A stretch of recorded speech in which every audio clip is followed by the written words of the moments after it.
everybody, it's Kristen again. Thanks so much for watching. Today's video is going to be about how to steam block acrylic knits, and I think this is a really useful skill even if you don't use it all the time. There is the traditional method of blocking, but because the majority of yarns I use are acrylic and not other kind of fibers, this is the one that I use the most often.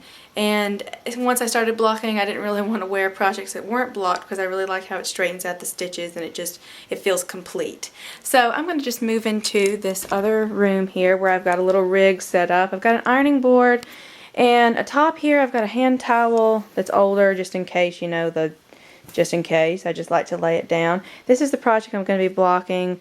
It's just a cowl and you can see the ribbing. I would like that to lay a little flatter. I've got a pillowcase here, and that's in case I want to press directly down on the cowl. I don't want to ignite it. No, I'm kidding. You couldn't ignite it. You could actually melt it though. So I'm trying to avoid that. I have a basic steam iron here. This might even be from the 90s, but I'm not going to question it. Probably older than me. But anyway, it's still going to do the job. Ooh, shouldn't have looked in front of that. No, still going to do the job. Just make sure the trap that keeps the water in is secure, because it's come open on my projects before. So as soon as I tilt this downward, the steam will start coming out, so we will get started. What I've done is I've used pins. I also bring a pin cushion along, and I have put a few, actually just one pin here, and pushed that into the ironing board. This is old as the hill, so don't worry about the board. And I put another one over here just to make it lay, to stretch it out a little bit more, since the bind off end is already a little bit looser than the starting end.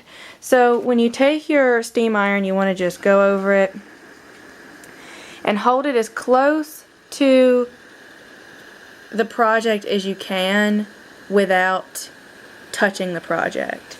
And trust me, you won't want to.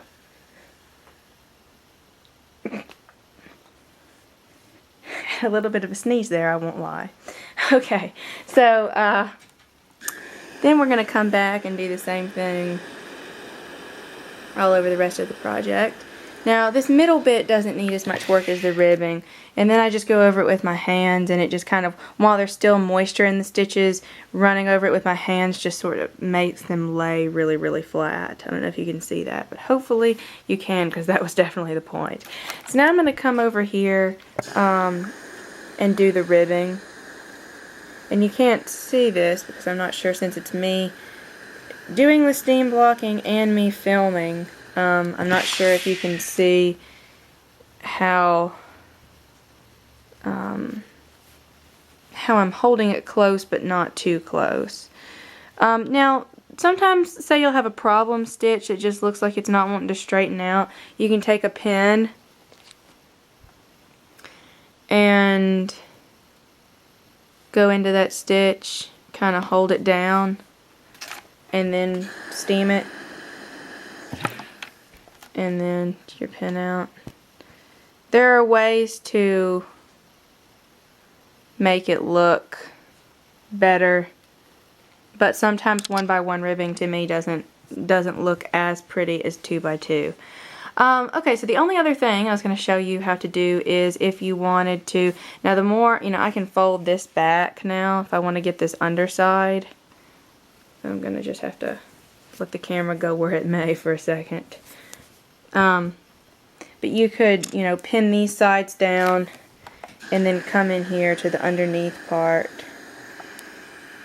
and use the thinner part of the iron to come in here and brush those out so that they're laying flatter and flatter, and they just relax. I think that's the part I like about blocking so much. So this will start to relax a lot. And then same thing up here. You would just repeat that. You can pin down wherever you want. You basically want to get the whole, you know, surface of your project, and especially the areas that are curling upwards. Now the only other thing is the pillowcase. You don't want a pillowcase with wrinkles, which this one kind of has, so I'll try to avoid that. But basically, if you sit a pillowcase down on top of that, you can actually put the iron to the piece and press down like this if you're having problem areas or stitches that are thick. Maybe you've used multiple strands and it just won't lay down. You can do that, and it'll really get the heat plus moisture in there, but you'll do that without melting it. So then you'll just keep going until you're satisfied with it. It's basically personal preference and not anything that you have to just keep on going. It's just, if you're OCD, you might be in there for 30 minutes, and if you just wanted to get it to relax more or less, then maybe 5 to 10 minutes. It's whatever you want to do. But the basic thing is just to be careful with the steam iron and try not to get it right on the item and thus maybe end up burning. So thanks so much for watching, and I'll see you next time.